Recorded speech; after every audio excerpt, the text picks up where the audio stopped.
유형지에서 프란츠 카프카 1919년. 정말 기발한 장치죠. 장교가 탐험가에게 말한 뒤 다소 경탄하는 듯한 눈빛까지 띄었다.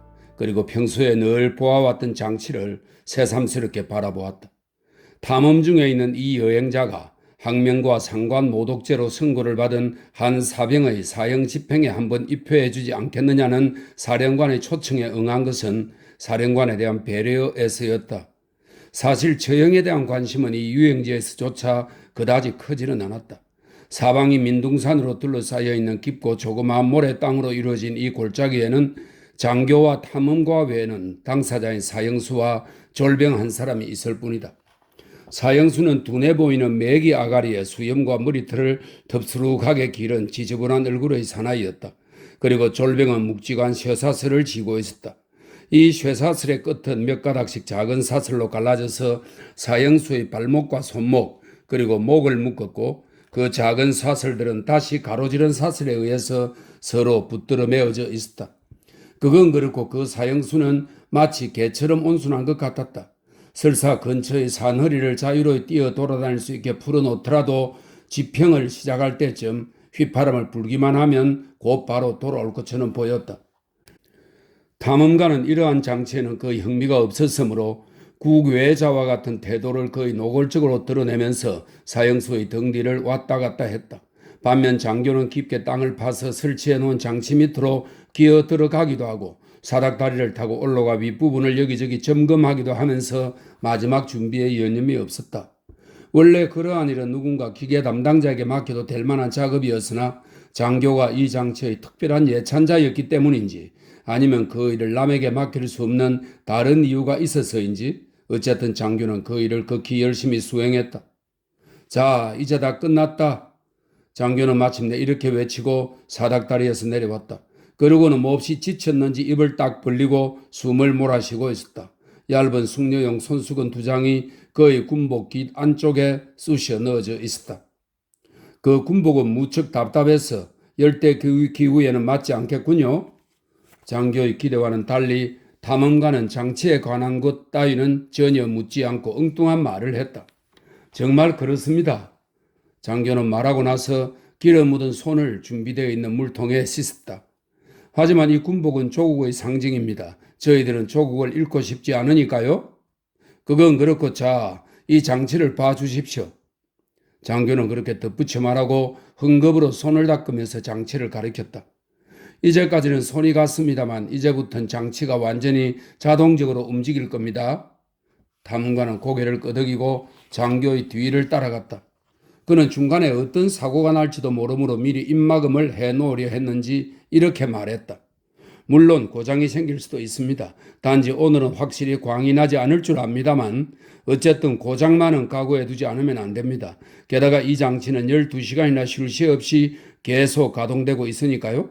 하지만 설사 고장이 난다 하더라도 아주 사소한 것이기 때문에 곧 고쳐집니다. 앉지 않으시렵니까? 장교는 그제야 그렇게 묻고는 산더미처럼 쌓인 등의자 중 하나를 골라 탐험가에게 권했다. 탐험가는 거절할 수 없었다. 그래서 커다란 구덩이가에 걸터앉아 구덩이 속을 흘끔 들여다보았다. 구덩이가 그다지 깊지는 않았다. 구덩이의 한쪽에 파헤쳐진 흙이 쌓여서 둑과 같은 것이 자연스럽게 형성되었고 반대편에는 장치가 고정되어 있었다. 사령관으로부터 선생님께 장치에 대한 설명이 있었는지 어떤지 모르겠습니다만 하고 장교는 말했다. 탐험가는 모호하게 손짓을 했다. 그것이 바로 장교가 바라던 바였다.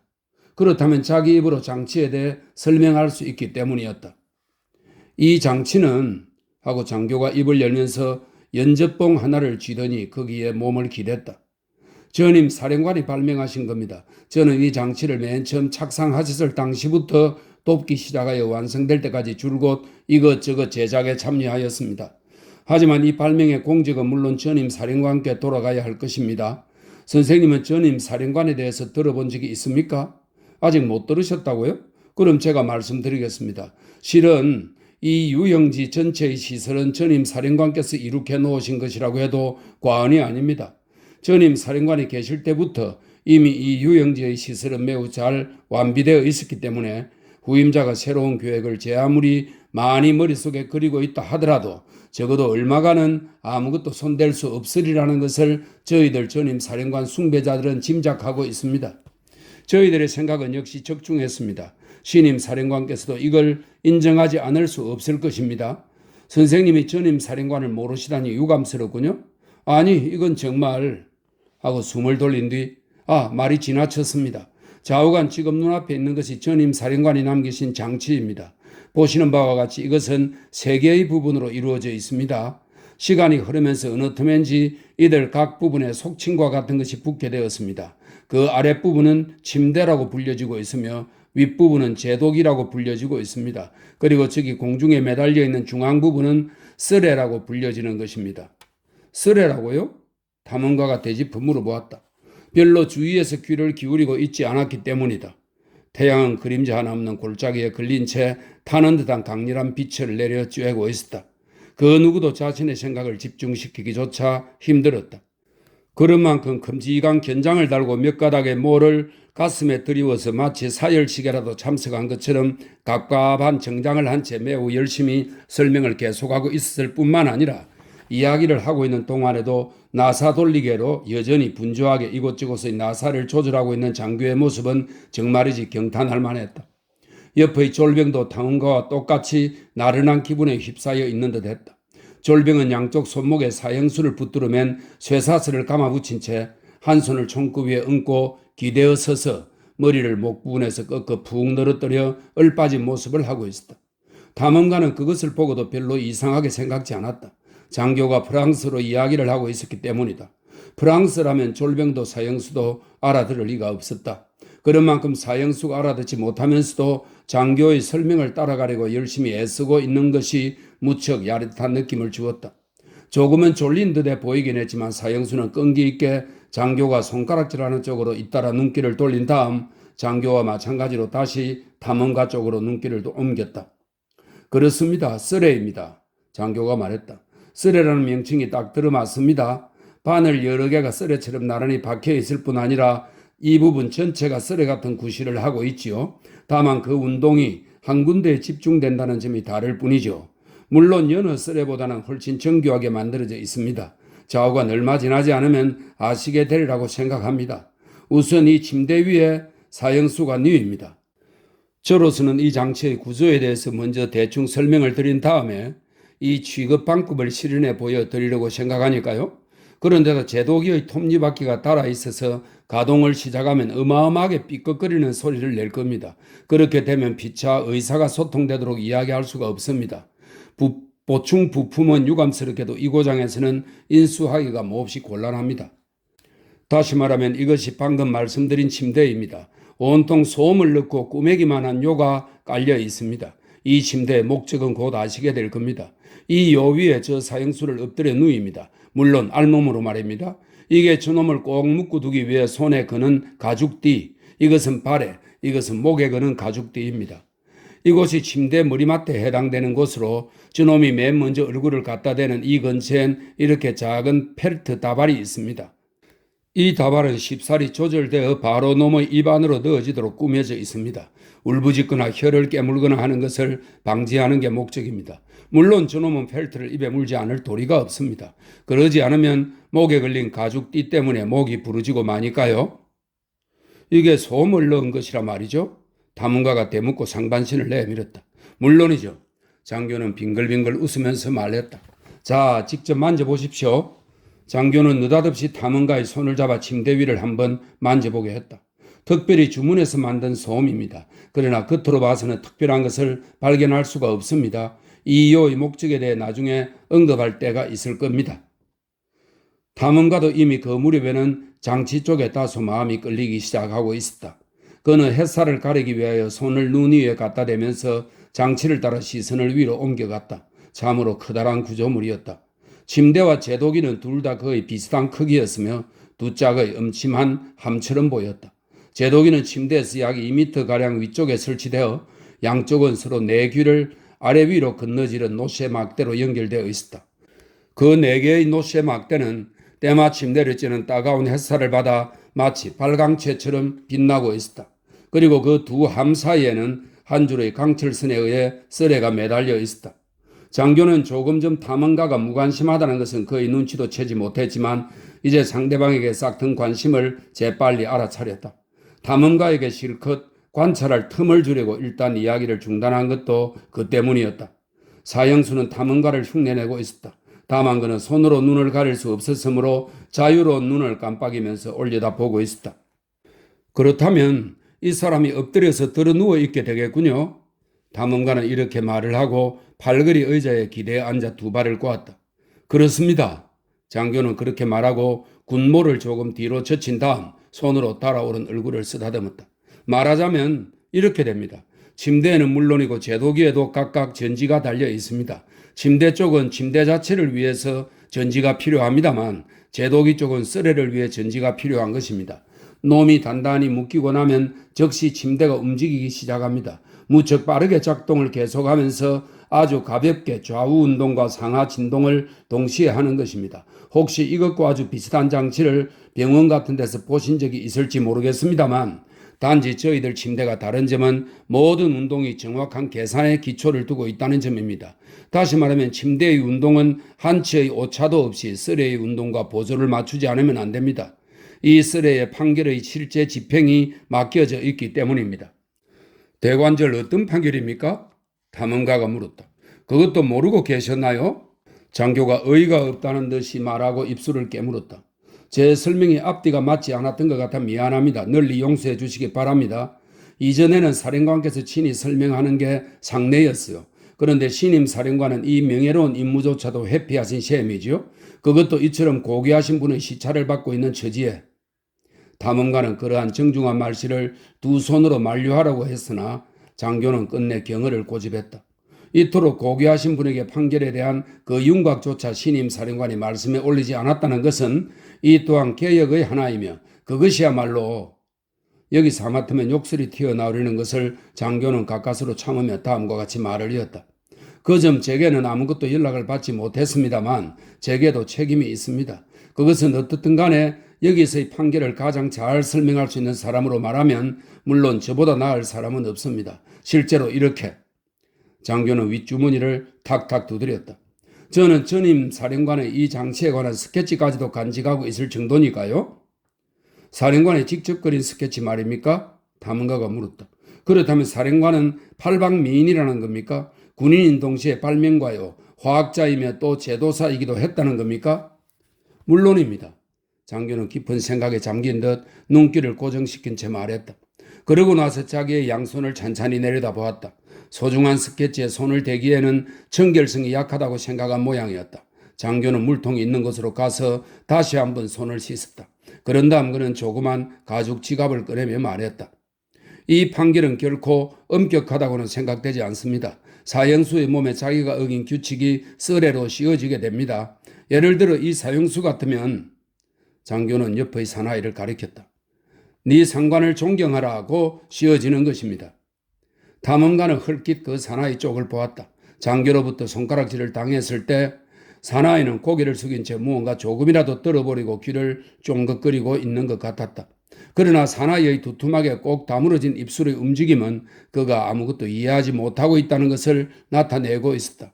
탐험가는 여러 가지 물어보고 싶은 말이 있었으나 그 사나이의 꼴을 보자 다만 다음과 같은 질문밖에 할 수가 없었다. 본인은 자신의 판결 내용을 알고 있나요? 아니요. 그러자 탐험가가 말했다. 범인이 자신의 판결 내용조차도 모른단 말이군요. 그렇습니다. 장교는 같은 말을 되풀이하고 나서 탐험가에게 방금 한 질문의 이유를 좀 더 자세히 설명해 달라고 요구하듯 일순간 입을 다물었다가 이었고 말했다. 일일이 말해줄 필요도 없지 않습니까? 어차피 자신의 몸으로 알아차릴 테니까요. 탐험가는 이제 잠자코 있어야겠다고 생각했다. 그런데 그때 사형수의 눈길이 자기에게 쏠리고 있다는 것을 느꼈다. 그 눈길은 방금 오간 일의 경위를 당신은 시인할 수 있느냐 없느냐고 탐험가에게 묻고 있는 것 같았다. 그러므로 탐험가는 아까부터 뒤로 기대어 앉아있던 몸을 다시 앞으로 이렇게 세우며 거듭 물었다. 그렇더라도 저 사람은 자기가 어떤 형을 선고받았는지는 알겠죠? 아니요, 그것도 모릅니다. 이렇게 장교는 말하고 탐험가가 다시 두세 가지 진귀한 의견을 개진할 것을 기대하고 있다는 듯이 싱글벙글 웃으며 바라보았다. 설마 그럴 수가? 탐험가는 말하고 이 말을 쓸었다. 그럼 저 사람은 지금까지 자신의 변호가 어떤 식으로 받아들여지는지조차 모르고 있겠군요. 저놈에게 자기 변호의 기회는 없었습니다. 장교는 말하면서 마치 자기 혼자서 이야기하듯이 고개를 돌렸다. 그렇게 당연한 일까지 털어놓아 탐험가에게 창피를 당해서는 안 된다고 생각하는 듯한 모습이었다. 저 사람에게도 자기 변호의 기회 정도는 줘도 무방할 텐데요. 탐험가는 말하고 팔걸이 의자에서 일어났다. 장교는 장치에 대한 설명이 잠시 보류될 것 같은 염려가 있음을 깨달았다. 그래서 탐험가 옆에서 팔짱을 끼면서 한쪽 손으로 사형수를 가리켰다. 사형수는 그것을 보자 이제 자신에게 주의가 쏠리고 있다는 것이 명백해졌으므로 부동 자세를 취했다. 그 때문에 졸병도 쇠사슬을 꽉 잡아당기고 있었다. 그러자 장교가 말했다. 요컨대 경위는 이렇습니다. 저는 이 유형지의 판사로 임명되었습니다. 아직 젊은데도 불구하고 말입니다. 왜냐하면 징계 사건이 터질 때마다 사령관을 보좌해 왔을 뿐만 아니라 이 장치에 대해서 가장 잘 알고 있기 때문입니다. 제가 판결을 내릴 경우 근거로 삼는 원칙은 다른 것이 아닙니다. 죄는 어쨌든지 간에 의심할 필요가 없다는 이 한 가지입니다. 여느 재판 같으면 이러한 원칙은 지켜질 수 없겠지요. 다수결 원칙을 따르고 있을 뿐만 아니라 다시 상급의 재판을 기다려야 하기 때문입니다. 그러나 여기서는 그럴 필요가 없습니다. 적어도 전임 사령관 시절에는 없었습니다. 신임 사령관은 물론 이러한 저희 재판에 간섭하고 싶어하는 기색을 전부터 나타내고는 있었습니다. 아직까지 저는 용케 그것을 저지하는 데 성공해 왔습니다. 앞으로도 성공할 것으로 생각합니다. 그런데 선생님은 이번 사건에 대해 듣기를 먼저 희망하고 계셨는데 내용은 예전의 모든 사건과 마찬가지로 지극히 간단합니다. 오늘 아침에 한 중대장에게서 그의 밑에 연락병으로 배속되어 중대장의 사무실 밖에서 잠을 자도록 되어 있던 저놈이 늦잠을 자고 근무를 게을리 했다는 고발이 들어왔습니다. 다시 말하면 1시간마다 일어나서 중대장의 방문 앞에서 경례를 하는 것이 저놈의 임무였습니다. 당연한 임무지요. 항상 명랑하게 경호나 시중에 임하는 것이 저놈의 임무니까요. 그런데 어젯밤 중대장은 연락병이 자신의 의무를 다하고 있는지의 여부를 확인하려고 2시 정각에 방문을 열어보니 저놈이 등을 웅크리고 앉아서 세상 모르게 자고 있었답니다. 중대장은 승마용 채찍을 들고 와서 놈의 면상을 후려 갈겼답니다. 그러자 저놈은 벌떡 일어나서 용서를 빌기는커녕 중대장의 두 다리를 부둥켜 안고 중대장의 몸을 흔들면서 채찍을 버려 그러지 않으면 죽일 테야 라고 고함을 친 것입니다. 이상이 사건의 진상입니다. 약 1시간 전에 중대장이 저를 찾아왔습니다. 저는 중대장의 주장을 기록하고 그 뒤 즉시 판결을 첨가해서 적었습니다. 그리고 놈에게 쇠사슬로 묶어놓도록 명령을 내린 것입니다. 일은 아주 간단히 끝났습니다. 만일 제가 불쑥 저놈을 소환해서 신문이라도 했더라면 그야말로 상황은 비비 꼬이기만 했을 것입니다. 놈은 놈대로 거짓말을 할 것이고 제가 용케 그 거짓말을 알아챈다면 다시 또 새로운 거짓말을 지어낼 것이 뻔하며 그런 식으로는 언제까지라도 결판이 나지 않았을 것으로 생각됩니다. 그런데 이렇게 놈을 붙들어 놓으면 다시 놓칠 염려가 없는 것입니다. 자, 이제 모든 것이 분명해지셨겠죠? 그건 그렇고 서둘러야만 합니다. 지금쯤 집행이 벌써 시작됐어야 하는데 아직 장치의 설명도 끝나지 않은 형편이니 장교는 억지로 탐험가를 팔걸이 의자에 앉히고는 다시 장치가 있는 쪽으로 다가가서 이야기하기 시작했다. 보시는 바와 같이 썰에는 사람의 신체 구조에 딱 맞게 만들어져 있습니다. 여기가 상체를 위한 썰에, 이쪽이 다리 부분을 맡은 썰에입니다. 머리 쪽을 위해서는 이 자그마한 끝만을 사용하도록 되어 있습니다. 아시겠습니까? 장교는 이제부터 드디어 포괄적인 설명으로 들어갈 작정의 모양이었다. 장교는 탐험가를 향하여 상냥하게 꾸벅 절을 올렸다. 탐험가는 이마에 주름을 잔뜩 모으고 찬찬히 썰에를 바라보았다. 재판 절차에 관한 장교의 설명에는 납득이 가지 않는 구석이 있었기 때문이다. 그러나 탐험가로서도 여기가 다름 아닌 유형지이며 여기서는 특별한 조치가 필요하고 어디까지나 군대식으로 일을 처리해야만 한다는 것을 스스로에게 타이르지 않을 수 없었다. 그러나 한편으로는 조금이라도 신임 사령관에게 희망을 걸고 싶었다. 신임 사령관이 이 장교의 융통성 없는 머리로는 도저히 이해할 수 없을 그런 새로운 방식을 물론 서서히 도입하려고 기도하고 있음이 분명했기 때문이다. 탐험가는 그러한 일을 염두에 두고 물었다. 사령관은 이번 형 집행에 참석하십니까? 확실한 것은 모르겠습니다. 장교는 노골적인 질문에 몹시 기분이 상해서 말했다. 그때까지 상냥했던 얼굴이 벼랑간 일그러졌다. 그러니까 더욱 서두를 필요가 있는 것입니다. 유감스럽겠습니다만 저도 간단히 끝내야만 하겠습니다. 그 대신 가능하면 내일이라도 이 장치가 원상대로 깨끗이 청소된 다음에 몹시 지저분해지는 것이 이 장치의 유일한 결점입니다. 청소한 다음에 상세하게 설명을 보충하겠습니다. 그러니 지금은 가장 필요한 얘기만 국한하기로 하겠습니다. 놈을 침대에 뉘어 침대가 조금씩 움직이기 시작하면 썰애가 몸 위로 내려옵니다. 그때 썰애는 끝이 약간 몸에 닿을 정도로 자동적으로 조절됩니다. 조절이 완료되면 이 강철선이 금세 팽팽하게 당겨져서 마치 막대처럼 됩니다. 그러면 드디어 썰애의 작동이 시작되는 겁니다. 문외한이 언뜻 보아서는 다른 형벌과 차이가 있다는 것을 좀처럼 알아차리지 못합니다. 썰애는 계속 한결같이 같은 운동을 계속하고 있는 것처럼 보입니다. 작은 폭으로 진동하면서 뾰족한 끌로 몸을 찔러갑니다. 그런데 그 몸뚱아리도 역시 침대가 이동하는 것에 따라 조금씩 움직이고 있는 것입니다. 그래서 누구라도 판결의 집행 상황을 잘 관찰할 수 있게끔 썰애를 유리로 만들었습니다. 거기에다 바늘 대가리를 꽂아서 고정시키는 데는 두세 가지 기술적으로 곤란한 문제가 있었습니다만 여러모로 실험한 끝에 멋들어지게 성공했습니다. 저희들은 어떤 고생도 마다하지 않았던 것입니다. 이렇게 하여 글씨가 어떤 식으로 몸에 새겨지는지 누구라도 유리를 통해 볼 수가 있습니다. 어떻습니까? 가까이 오셔서 바늘을 보시지 않으시렵니까? 탐험가는 천천히 다가가서 썰에 위에 상반신을 기울였다. 보시는 바와 같이 장교가 말했다. 두 종류의 바늘이 수없이 배열되어 있습니다. 긴 바늘 옆에는 반드시 짧은 바늘이 붙어 있습니다. 즉, 이 긴 바늘이 글씨를 쓰는 것입니다. 그리고 짧은 바늘이 물을 뿜어내어 피를 씻어내려서 글씨를 선명하게 보이도록 합니다. 그러면 혈액은 여기에 있는 몇 개의 조그만 홈통 속으로 흘러 들어갔다가 다시 이쪽의 커다란 홈통으로 들어가서 마지막으로 이 커다란 홈통의 배출관으로부터 구덩이 속으로 떨어지는 구조로 되어 있습니다. 장교는 손끝으로 혈액이 흘러내리는 통로를 상세히 가리켰다. 뿐만 아니라 될 수 있는 한 분명히 그것을 설명하기 위하여 배출관의 주둥이 쪽에다 양손을 마주대어 혈액을 받아내는 듯한 신용을 해 보였으므로 탐험가는 얼굴을 들고 한 손으로 뒤를 더듬으면서 팔걸이 의자 쪽으로 되돌아가려 했다. 그런데 놀랍게도 사형수가 그의 흉내를 내어 썰애의 구조를 가까이에서 보는 것이 어떻겠느냐 하는 장교의 권유에 응하고 있다는 것을 알았다. 사형수도 유리 위에 몸을 내밀고 있었던 것이다. 꾸벅꾸벅 졸고 있던 졸병은 사형수와 연결된 사슬 때문에 약간 앞으로 끌려와 있었다.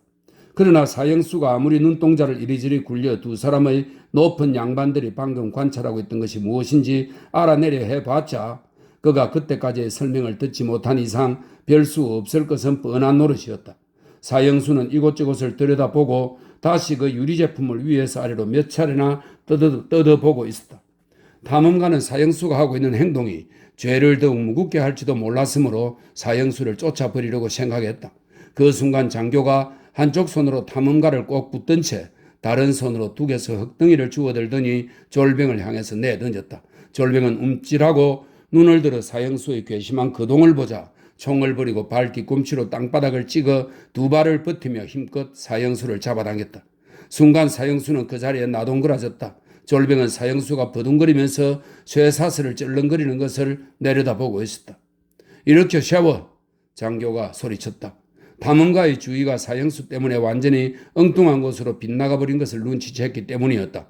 탐험가는 썰애너머로 상체를 기울이면서 썰애 같은 것은 안중에도 두지 않고 사형수의 신세가 어떻게 될지 그것만을 확인하려고 했다. 소중하게 다뤄.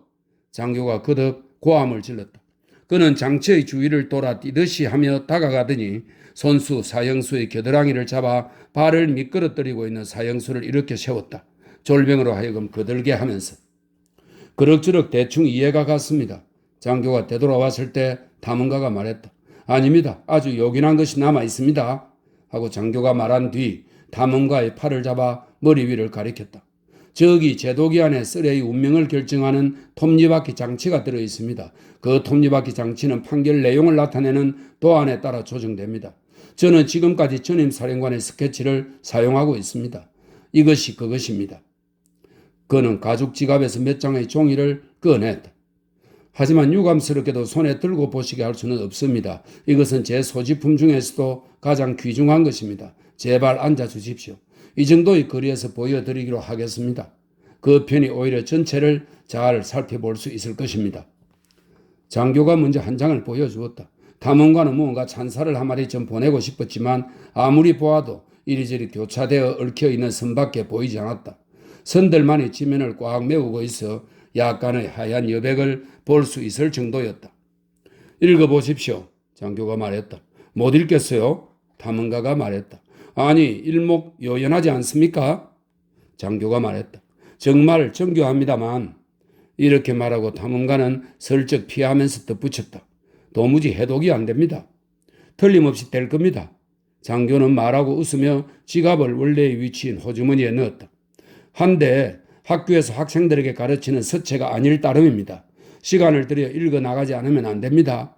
얼마 안 가서 선생님도 알아보실 수 있으리라고 생각합니다. 물론 간단한 서체로는 곤란합니다. 대본에 죽이는 게 아니고 평균 12시간을 끈 뒤에야 숨통을 끊는 그런 서체가 아니면 안 되기 때문입니다. 물론 그 고비는 6시간째에 오게끔 예상을 해놓고 있습니다만 따라서 본래의 문자 둘레를 갖가지 수많은 장식이 둘러싸게 됩니다. 진짜 글자는 다만 띠 모양으로 가늘고 길게 몸을 돌며 적힐 뿐입니다. 몸의 나머지 부분은 장식 무늬를 만드는데 충당되는 셈입니다. 이상으로 썰애를 중심으로 하는 전체 장치의 기능이 얼마나 굉장한지 인정해 주실 수 있겠죠? 자, 한번 이것을 보아주십시오. 그렇게 말하고 장교는 사닥다리를 뛰어 오르더니 톱니바퀴 하나를 돌리면서 아래를 향해 소리쳤다. 조심하세요. 옆으로 비켜주십시오. 그 순간 전체의 장치가 돌기 시작했다. 톱니바퀴가 삐걱거리는 소리만 없었더라면 아마도 굉장하다는 한마디로 끝났을지도 모른다.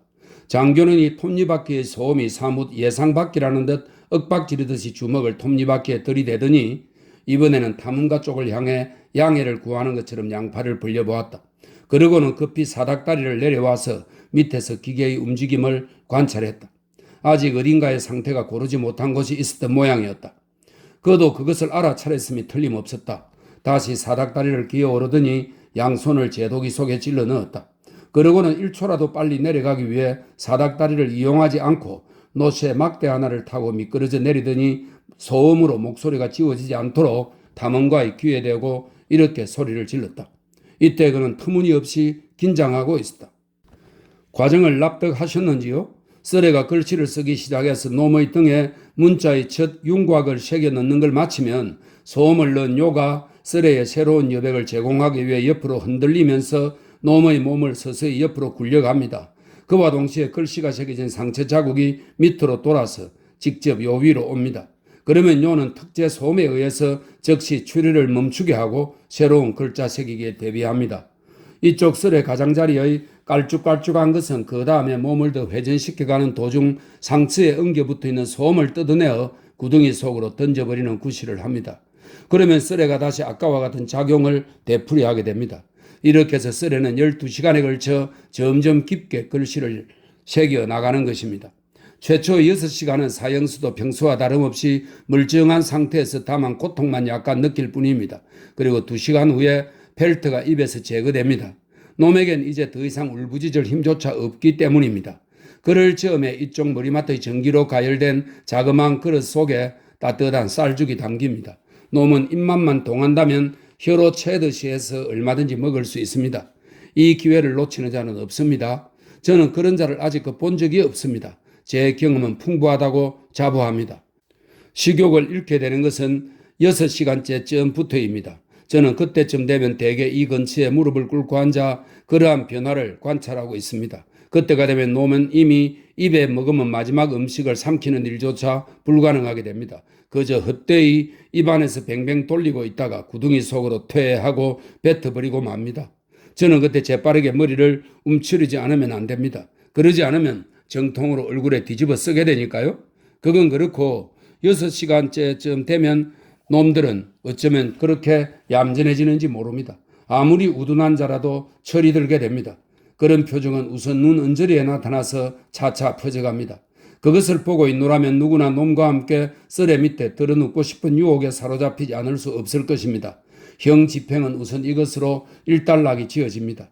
그 다음부터는 놈이 문자의 해독을 시작합니다. 놈은 입을 비중 내밀고 마치 귀를 기울이고 있는 듯한 모습을 합니다. 선생님께서도 보셨다시피 글씨를 눈으로 해독한다는 것도 쉬운 일은 아닙니다. 그런데 저희 사형수는 몸의 상처로 문자를 해독하지 않으면 안 됩니다. 물론 대단히 고통스러운 작업입니다. 그래서 그것을 해내는데 나머지 6시간이 걸리는 셈입니다. 한편 그것이 끝나면 쓰레가 끌로 놈을 완전히 찔러서 놈의 몸뚱아리를 구더기 속으로 던집니다. 그러면 시체는 혈액이나 솜이 잔뜩 꿰인 위에 떨어지면서 털썩 소리를 냅니다. 그것으로 심판은 끝납니다. 저희들, 다시 말하면 저와 쫄병은 시체를 흙으로 묻어버리게 됩니다. 그때까지 장교의 말에 귀를 기울이고 있던 탐험가는 양손을 양복 저고리 호주머니에 넣은 채 기계가 움직이는 쪽으로 눈을 돌렸다.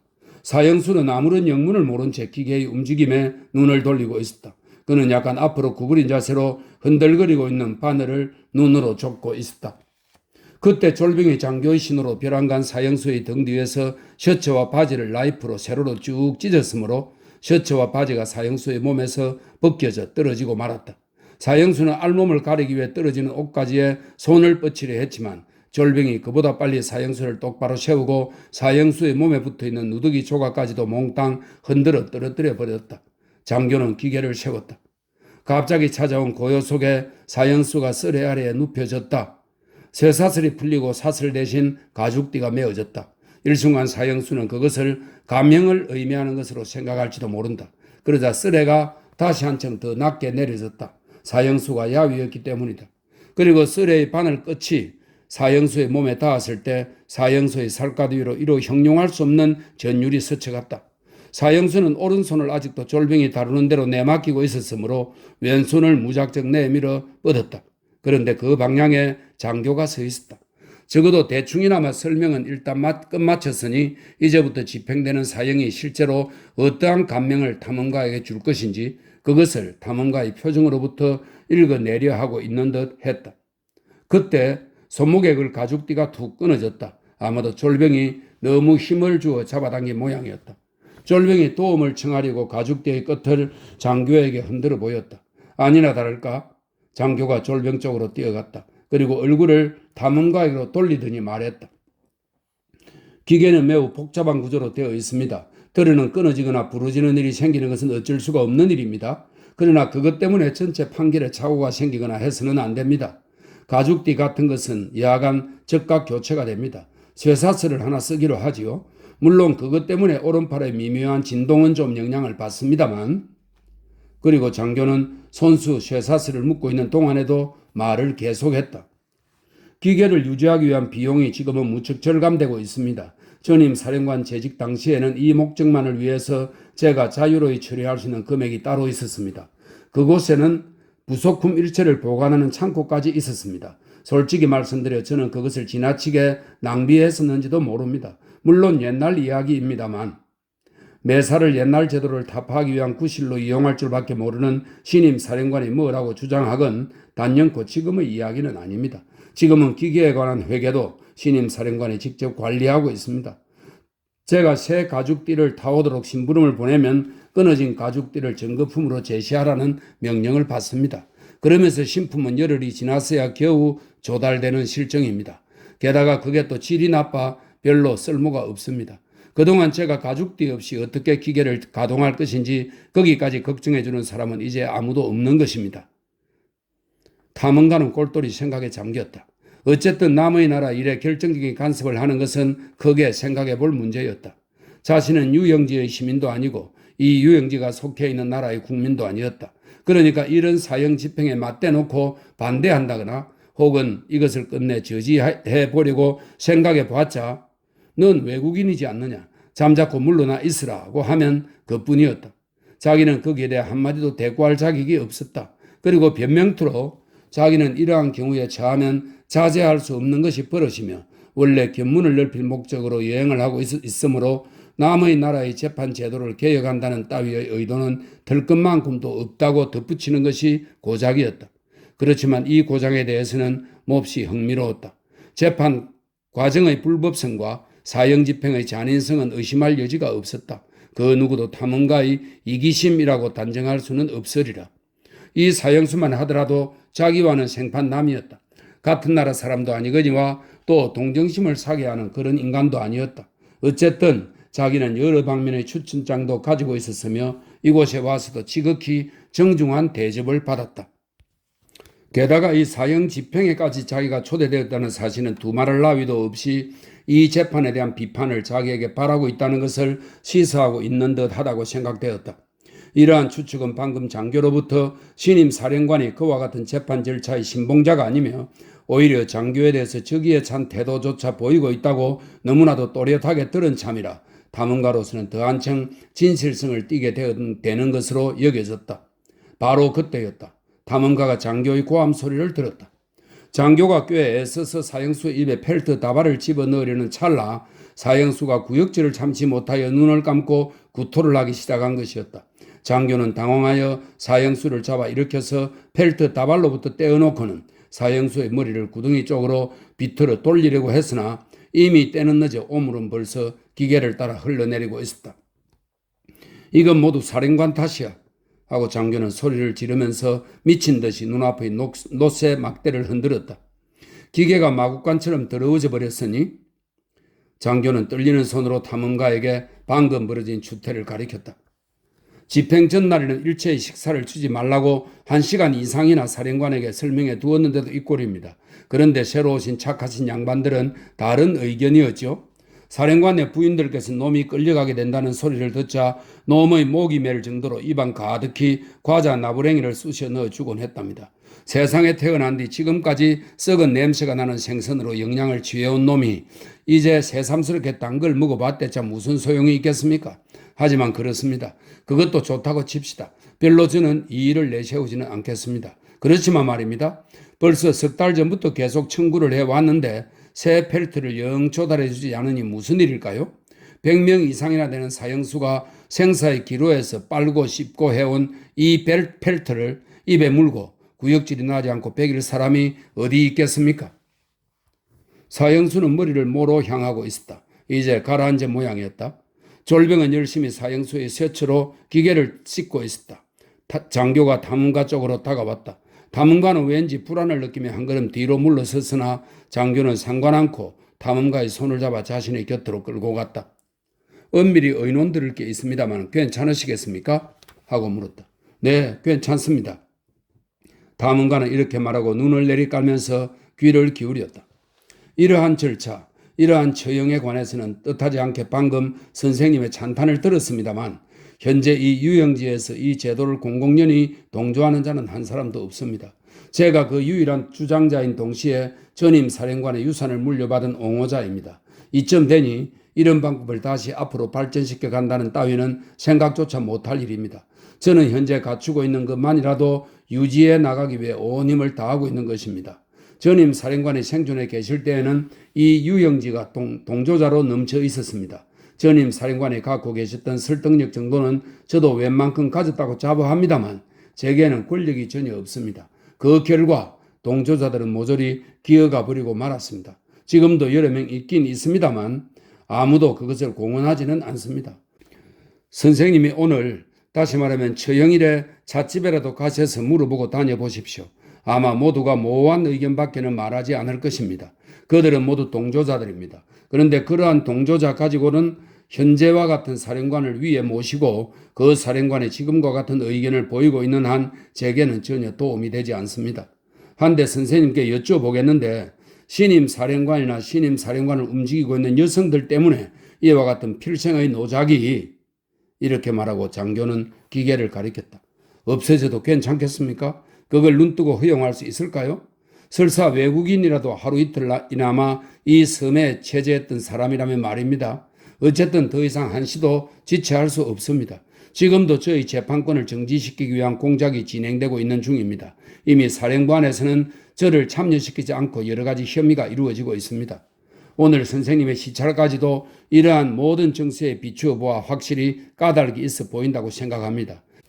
급해들은 급쟁이라 우선 외국인은 선생님을 차출한 것입니다. 똑같은 사형 집행이면서도 옛날에는 결코 이런 식이 아니었어요. 벌써 처형 전날부터 골짜기는 온통 사람들로 메워져 있었지요. 그냥 구경하고 싶어서 모여든 것입니다. 아침이 채되기 전에 벌써 사령관이 부인네들을 데리고 모습을 나타내셨습니다. 나팔 소리가 야영소의 잠을 일제히 깨우면 제가 준비 완료라고 보고합니다. 내빈들은 고관들 중에 결석한 사람은 한 사람도 없었습니다. 모두 기계 둘레에 쭉 늘었습니다. 이 산더미 같은 덩의자들은 보기에도 애처로운 당시의 유물입니다. 기계는 잘 닦여져서 번쩍번쩍 빛나고 있었으며 저는 거의 집행 때마다 새 부품을 사용했었습니다. 몇백 명인지 알 수 없는 사람들이 보는 앞에서 관중들은 멀리 저 언덕에까지 발돋움을 하고 서 있었습니다. 사형수가 사령관 자신의 손에 의해 썰의 아래에 누입니다. 오늘날은 하찮은 일개 졸병이 하고 있는 일을 당시에는 재판장인 이 본인의 임무이자 또한 명예이기도 했던 것입니다. 하던 이야기를 마저 하죠. 드디어 집행이 시작됩니다. 기계의 가동에 이상을 가져다주는 괴상한 소리는 어디에서도 나지 않았습니다. 관중 가운데는 벌써 구경을 그만두고 눈을 감은 채 모래땅에 드러누워 있는 사람도 있었습니다만 바로 그때 정의의 심판이 거행되고 있다는 것만은 모두가 알고 있었습니다. 물을 끼얹는 듯한 정적 속에 펠트에 의해 더욱더 약해진 사형수의 신음소리만이 들릴 뿐이었지요. 지금은 펠트로 아무리 약하게 하려 해도 약해지지 않는 거센 신음소리를 사형수로부터 짜낸다는 것은 이미 이 기계로는 바랄 수 없는 일입니다만 당시에는 글씨를 새겨 나가는 바늘 끝에서 일종의 부시객이 방울방울 서며 나오기도 했었습니다. 이 부시객조차도 오늘날에는 이미 사용 금지가 되고 말았습니다. 한편 이러저러 하는 사이에 6시간째가 다가옵니다. 가까이에서 구경하고자 하는 모든 사람의 소원을 다 들어준다는 것은 불가능하였습니다. 사령관이 독자적인 견해에 따라 우선 어린아이를 배려해 주라고 명령을 내리면 물론 저는 직무상 쭉 기계 옆에 대기하고 있었으니까 여러 차례 그 자리에서 두 어린아이를 양쪽에 끼듯이 해서 웅크리고 있곤 했습니다. 그 괴로움에 시달린 얼굴에서 성스러운 변용의 표정을 뜯어보았을 때 느낀 우리들의 심정이란 마침내 이루어졌나 싶다는 생각이 들기가 무섭게 벌써 사라져가는 정의의 빛을 일제히 반영하고 있는 우리들 모두의 볼. 얼마나 멋진 시대였더란 말인가. 여보게. 장교는 이미 자기 앞에 서 있는 사람이 누구인지도 잊어버리고 있었다. 그는 탐험가를 껴안고 탐험가의 어깨에 머리를 얹어놓고 있었다. 탐험가는 적지 않게 당황하여 장교의 어깨너머로 긴장한 눈길을 보냈다. 졸병은 벌써 청소를 마치고 밥통에 담긴 쌀죽을 그릇에 옮겨 담고 있었다. 그것을 보자 사형수는 이미 완전히 회복이 된 듯 혀로 날름날름 죽을 핥기 시작했다. 졸병은 몇 번이나 사형수를 밀어붙이고 있었다. 그 죽은 훨씬 나중에 사형수에게 줄 예정이었던 것이다. 하지만 그것은 어쨌든 사형수가 보는 앞에서 졸병이 자기의 더러운 양손을 쳐넣어 개글거리며 죽을 몰래 훔쳐 먹고 있는 것은 아무래도 괘씸한 거동임에 틀림없었다. 장교는 곧 침착성을 되찾았다. 전 결코 선생님의 동정을 사려고 생각한 것은 아닙니다. 하고 장교는 말했다. 당시의 사정을 지금 와서 이해해 주시기를 바란다는 것은 불가능한 일임을 저도 잘 알고 있습니다. 좌우간 기계는 아직도 가동되고 있으며 혼자서 움직여 줍니다. 설사 이 골짜기에 기계만 덜렁 남겨놓더라도 혼자서 가동해 줄 것입니다. 뿐만 아니라 시체도 당시처럼 수백 마리의 파리가 구덩이의 주위에 모여들지 않더라도 마지막에는 부드럽게 원을 그리며 구덩이 속으로 떨어집니다. 당시는 구덩이의 주위에 튼튼한 울타리를 뚫어야만 했습니다만 그것도 진작에 철거해 버렸습니다. 탐험가는 장교로부터 얼굴을 돌리려고 막연히 주위를 둘러보았다. 장교는 탐험가가 황폐한 골짜기를 바로 보고 있다고 생각한 모양이었다. 장교는 탐험가의 양손을 쥐더니 탐험가의 눈길을 끌기 위해서 그의 주위를 돌면서 물었다. 어떻습니까? 이 추한 꼴이? 그러나 탐험가는 잠자코 있었다. 장교는 잠시 탐험가를 내버려 두지 않을 수 없었다. 장교는 두 다리를 좌우로 벌리고 양손을 허리에 대고 선 채 땅바닥에 눈을 떨치고 있었다. 이윽고 장교는 기운을 되찾았는지 탐험가에게 미소를 던지면서 말했다. 저는 어제 사령관이 선생님을 여기에 초청할 적에 선생님의 곁에 있었습니다. 그리고 그 초청의 말도 듣고 있었습니다. 사령관의 인품을 알고 있는 저로서는 사령관이 무슨 목적으로 그런 초대를 했는지 금방 알아차렸습니다. 사령관은 저를 처리해 버릴 수 있을 정도의 권력을 충분히 갖고 있을 텐데 아직 그렇게 하려고 하지 않습니다. 다시 말하면 바로 저를 선생님과 같은 저명한 외국인의 비판에 내맡기려는 속셈인 것입니다. 사령관의 계획은 면밀합니다. 선생님은 있음에 오신 지 이틀째인데 전임 사령관의 사고방식을 모르신다고요? 게다가 유럽적인 사고방식에 사로잡혀 있으시다고요? 혹시 사형 전반적, 특히 이와 같은 기계장치에 의한 처형 방법에 대해 원칙적인 반대론자인지도 모릅니다. 그렇다면 그러한 처형이 공공의 관심을 불러일으키는 일 없이 처참하게 벌써 파손된 기계에 의해서 집행되는 장면을 선생님께 보여드린다면, 방금 말한 것을 모두 종합한다면 아마도 그렇게 사령관을 생각하고 있었을 것입니다. 선생님께서 이러한 저의 처치에 대해서 부당하다고 생각하실 것은 명약관화한 일이 아닌가, 그리고 정당하다고 생각지 않으시면 선생님께서는 그 문제에, 저는 쭉 사령관의 입장에서 말씀드리고 있는 터입니다만 잠자코 계실 리가 없다. 특히 선생님께서는 자신의 온갖 시련을 통해 얻은 신념에 깊은 확신을 갖고 계실 것이 틀림없으니까 말하자면 이러한 심리입니다. 물론 선생님께서는 수많은 민족의 갖가지 특색을 실제로 보아오셨을 테고 그것들을 존중할 줄도 알고 계십니다. 그러므로 이러한 저희 처치에 대해서도 아마 선생님은 본국에서 이와 같은 경우에 대처할 때와 같이 전력을 다하여 반대를 하시거나 하진 않겠죠. 하지만 사령관 쪽에서도 결코 거기까지는 요구하지 않습니다. 얼떨결에 입 밖에 낸 극히 부주의한 한마디, 그것만으로 충분합니다. 그 한마디가 선생님의 신념에 합치하는 것이건 아니건 다만 표면상으로 사령관이 바라는 것에 맞기만 하면 되는 겁니다. 사령관이 이 간상 꾀를 다 부려 선생님께 미주알 고주알 고해 바쳤을 것이라고 저는 확신하고 있습니다. 사령관 측 부인네들이 그때 필시 주위를 둘러싸고 앉아 귀를 기울이고 있었겠죠. 선생님께서는 그 자리에서 우리나라에서는 재판 절차가 다르다든가, 우리나라에서는 판결 전에 피고의 신문이 행해진다든가, 우리나라에서는 사형 이외에도 여러 가지 형이 있다든가, 우리나라에서는 고문이 중세 시대에나 있었다든가, 아마 그러한 내용을 말씀하시겠죠. 그러한 것은 모두 올바르고 선생님으로서도 자명하다고 밖에 생각되지 않는 소견입니다. 제가 하는 이 일에 하등 지장을 주지 않는 순수한 발언인 것입니다. 그런데 사령관 입장에서는 그것들을 어떻게 받아들일까요? 저는 사령관의 벼랑간 의자를 옆으로 밀치면서 발코니로 뛰어나가는 모습이 눈에 선합니다. 그러면 부인네들은 우르르 몰려서 사령관의 뒤를 쫓아갑니다. 그러면 사령관의 목소리가 들리며 부인들은 그 목소리를 천둥소리라고 부르고 있습니다. 이렇게 이야기할 겁니다. 유럽의 위대한 학자로 각국의 재판 절차를 자세히 조사하도록 명령을 받으신 분이 옛 관례에 의한 이곳의 절차는 비인도적이라고 방금 말씀하셨다. 이러한 저명 인사로부터 그러한 비판을 받은 이상 본관으로서도 물론 그와 같은 절차를 더 이상 묵인해 둘 수는 없다. 그러므로 오늘 마지막으로 본관은 명령한다. 어쩌고 저쩌고 라고.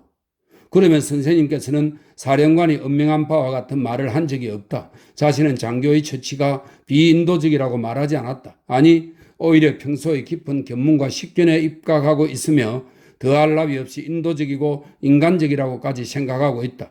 자신은 이곳의 기계장치에 대하여 감탄을 할 정도라고 말씀하시면서 항의를 제기하려 하시겠죠. 그러나 때는 이미 늦은 것입니다. 선생님께서는 발코니로 나가실 수조차 없습니다. 발코니는 부인네들로 꽉 차 있으니까요. 그래 선생님께서는 어떻게 해서든지 사람들의 주의를 끌려고 하시겠죠. 선생님께서 큰 소리로 외치려 하셔도 부인네들의 손이 선생님의 입을 막아버리고 맙니다. 이렇게 해서 이 사람이나 전임 사령관의 노작은 마침내 파멸하고 마는 것입니다. 탐험가는 터져나오는 미소를 억제하지 않으면 안 되었다. 말하자면 몹시 까다롭게 생각되었던 과제가 뜻밖에도 쉬웠기 때문이다. 그는 꽁무니를 빼면서 말했다. 당신은 저의 영향력을 과대평가하시는군요. 사령관은 제 추천장을 읽고 제가 재판 절차의 전문가가 아님을 잘 알고 계십니다. 설사 제가 의견을 진술했댔자 그것은 한 개인의 의견에 지나지 않겠죠. 그러니까 그 영향력은 다른 어느 누구의 의견과 조금도 다를 바가 없습니다. 어쨌든 이 유영지에서 제가 아는 한 매우 광범위한 권한을 갖고 계시는 사령관의 의견에 비하면 아무것도 아닙니다. 그런데 그러한 처치에 관한 사령관의 의견이 당신이 믿고 있는 것처럼 그렇게 단호한 것이라면 물론 저 같은 사람의 미미한 도움을 기다릴 것까지도 없이 이 처치의 최후가 다가온 것이 아닌가 저는 생각합니다. 이쯤 말하면 이제 장교가 알아챘을까? 아니, 아직 알아차리지 못하고 있었다. 장교는 세차게 머리를 흔든 후 사형수와 졸병을 흘끔 돌아다 보았다. 두 사람은 움찔하고 죽먹기를 중단하였다. 장교는 탐험가의 바로 코앞에까지 다가오면서 상대방의 양복 저고리 근처로 눈을 떨구면서 전보다 목소리를 낮추어 말했다.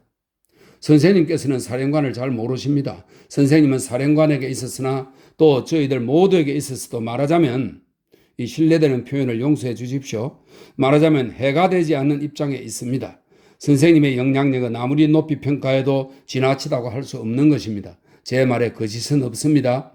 저는 선생님 한 분이 이 집행에 입회하신다는 말을 듣고 하늘이라도 오를 듯이 기뻤습니다. 사령관이 제게 그러한 조치를 취한다면 저 자신 역시 그 조치를 교묘하게 역이용할 것입니다. 선생님께서는 근거도 없는 귓속말이나 경멸의 눈초리 따위에 혹하지 마시고 그런 것은 형 집행에 대한 관심이 지금보다 더 큰 경우라도 피할 길이 없는 것인지도 모르겠습니다만 제 설명에 귀를 기울여 주시고 또한 기계도 잘 봐주십시오. 이제부터 드디어 집행을 확인하시게 될 것입니다. 선생님의 비판은 이미 확고부동하게 결정되어 있을 것으로 짐작합니다. 아직 다소 의심스러운 점이 있더라도 집행을 보시는 도중에 자연히 해소될 것입니다. 그런데 부탁이 있습니다. 제발 사령관에게 대항하는 저의 편이 되어 주셨으면 합니다. 탐험가는 장교로 하여금 더 이상 말을 못하게 했다. 도저히 내겐 무리요. 탐험가가 외쳤다. 그건 정말 불가능한 일입니다. 나는 당신을 방해할 수도 없으려니와 힘이 되어 줄 수도 없습니다. 아니요, 할 수 있습니다. 할 수 있고 말고요. 이렇게 장교는 말했다. 탐험가는 장교가 주먹을 부르짖고 있는 것을 보고 약간 걱정이 되었다. 할 수 있고 말고요. 장교가 더욱 열을 올려 되풀이했다. 완벽하게 성공할 가능성이 있는 묘안이 하나 있습니다. 선생님께서는 자신의 영향력으로 불충분하다고 생각하시지만 저는 충분하다고 확신하고 있습니다. 설사 일부 양보해서 선생님의 말씀이 옳다 하더라도 이러한 처치를 유지 보전해 가기 위해서는 온갖 방책을 다 강구하고 있고 비록 위태롭다고 우려되는 그런 대책이라도 역시 시도해 보는 것이 필요하지 않을까요? 글쎄, 좌우간 제 묘안을 들어보십시오. 이 안을 실행하는 데 있어서 무엇보다도 필요한 것은 선생님께서 오늘 유영지에서의 이런 처치에 관한 비판을 되도록 삼가주신다는 점입니다. 설사 맞대놓고 질문을 받는 경우가 아니라도 결코 의견을 입 밖에 내서는 안 됩니다. 선생님이 말씀하시는 것은 간단하고 모호한 것이라야 합니다. 보신 일에 대해서 말씀하시기가 거북해졌다는 것, 선생님의 기분이 언짢다는 것, 또 솔직하게 말하지 않으면 안 된다고 강요하면 그것이야말로 그저 저주의 말밖에는 튀어나오지 않는다는 것을 사람들에게 눈치채게 하는 것입니다. 저는 선생님이 거짓말을 해 주십사고 요구하고 있는 건 아닙니다. 단연코요. 다만 짤막하게 대답해 주시기만 하면 됩니다. 예를 들면 집행을 보고 왔습니다 라든가 설명은 전부 들었습니다 라든가 말입니다. 그 정도의 짧은 답변만 하시면 됩니다. 이렇게 해서 선생님의 기분이 언짢다는 걸 사람들에게 깨닫게 하는 것입니다만 선생님께서 기분이 언짢아지신 동기에 대해 물론 사령관에게도 짚히는 구석이 충분히 있을 것입니다. 사령관은 물론 그것을 완전히 오해하여 그 나름으로 해석하겠죠. 저의 묘안도 거기에 있습니다. 내일 사령부에서는 사령관의 의장이 되어 고급 행정관이 모두 참석하는 대회의가 열립니다. 사령관은 말할 필요도 없이 이런 회의를 거듭하여 무언가 전시회와 같은 것을 구상해내기를 잘합니다. 실제로 화랑이 하나 세워지고 있습니다만 언제나 관람객이 만원입니다. 저는 억지로 회의에 참석하고 있습니다만 소름이 끼칠 정도로 싫습니다. 그건 어떻게든지 간에 선생님은 아마 회의에 초대될 것입니다. 선생님이 오늘 저희 계획에 맞춰 태도를 취하여 주신다면 초대는 한 걸음 더 나아가 간절한 요청으로 바뀔 것입니다. 만일 어떤 알 수 없는 이유 때문에 선생님이 초대되지 않은 일이 생긴다면 물론 선생님이 스스로 초대를 거부하지 않으면 안 됩니다. 그러면 초대를 받을 것은 의심할 여지가 없습니다. 그렇게 되면 내일 선생님께서는 부인네들과 함께 사령관의 특별석에 참석하시게 됩니다. 사령관은 종종 눈을 치켜뜨고 선생님께서 참석하셨다는 것을 확인할 것입니다. 그러다가 방청객만을 상대로 하여 시시껄렁하고 하찮은 갖가지 의제를 토의한 뒤에는 태반은 한국건설에 관한 안건입니다. 언제까지나 한국건설의 안건이 재론되곤 합니다. 이 토의한 뒤에는 재판 절차에 관한 건도 필시 의제로 오를 것입니다. 만일 사령관 편에서 끄집어내지 않거나 혹은 곧 의제로 상정되지 않을 눈치면 제가 꼭 그렇게 되도록 배려하겠습니다. 다시 말하면 벌떡 일어나서 오늘 집행에 대해 보고하면 됩니다. 아주 간단히 다만 보고만 말입니다. 이러한 보고는 그런 장소에서는 그다지 전례가 없습니다만 저는 상관 않고 해냅니다. 사령관은 여느 때처럼 상냥한 미소를 지으며 저에게 치사를 하겠죠. 이렇게 되면 치사를 하면서 끝내 자제하지 못하고 반드시 이 좋은 기회를 포착할 것이 틀림없습니다. 그리고 방금 사형 집행에 관한 보고가 있었습니다. 방금 이 보고에 이어 본관이 꼭 한마디 덧붙여 말하고 싶은 것은 다름이 아니라 이번에 위대한 학자의 왕림을 맞아서 이곳 유영지가 더없이 영광스러운 곳임을 여러분들께서도 잘 아셨으면 합니다. 그분께서도 모처럼 사형 집행에 입회해 주셨기 때문입니다. 더욱이 오늘의 회의에도 참석해 주심으로써 회의의 의의가 더 한층 높아졌습니다. 그래서 이를 계기로 학계의 위대하신 분께서 옛 관례에 의한 사형 집행과 그에 선행하는 재판 절차에 관하여 어떻게 판단하고 계신지 고견을 여쭈어 보는 것이 어떻겠습니까? 하고 대충 이와 비슷한 의견의 발언을 사령관은 할 것입니다. 물론 일제히 박수가 터지고 전원 일체의 찬성이 이루어집니다. 그 중에서도 저는 남달리 힘찬 박수를 보냅니다. 그러면 사령관은 선생님 쪽을 향해 꾸벅 인사를 하고 이렇게 말합니다. 그러면 일동을 대표해서 본관이 질문을 하겠습니다. 그때 선생님께서는 난간 쪽으로 걸어 나오십니다. 양손을 수많은 사람들에게 보이도록 난간 위에 얹어 주십시오. 그러지 않으면 부인네들 손에 잡혀 손가락을 주물리게 될 터이니까요. 자, 드디어 선생님께서 발언하실 때가 온 것입니다. 과연 저는 그때까지 몇 시간의 긴장을 잘 견디어낼 수 있을지 사뭇 염려됩니다. 선생님께서는 막상 답변하게 되면 절대로 망설여서는 안 되며 솔직하게 진실을 털어놓으십시오. 난간에서 몸을 내밀듯이 하여 멋진 열변을 토하시는 것입니다. 그렇습니다. 선생님의 확고한 의견을 사령관을 향하여 사자우처럼 터뜨리시는 겁니다. 하긴 선생님께서는 이런 일을 좋아하지 않으실지도 모릅니다. 이런 방식은 선생님의 성격에는 맞지 않는다고도 생각됩니다. 선생님의 고국에서는 사람들이 이런 상황에서 다른 태도를 취할지도 모릅니다. 그렇더라도 좋습니다. 그래도 충분히 됩니다. 특별히 일어서실 것까지는 없습니다. 다만 두서너 마디만 말씀해 주십시오. 속삭이는 듯한 목소리라도 선생님의 눈앞에 있는 관리들의 귀에 들어가기만 하면 충분합니다.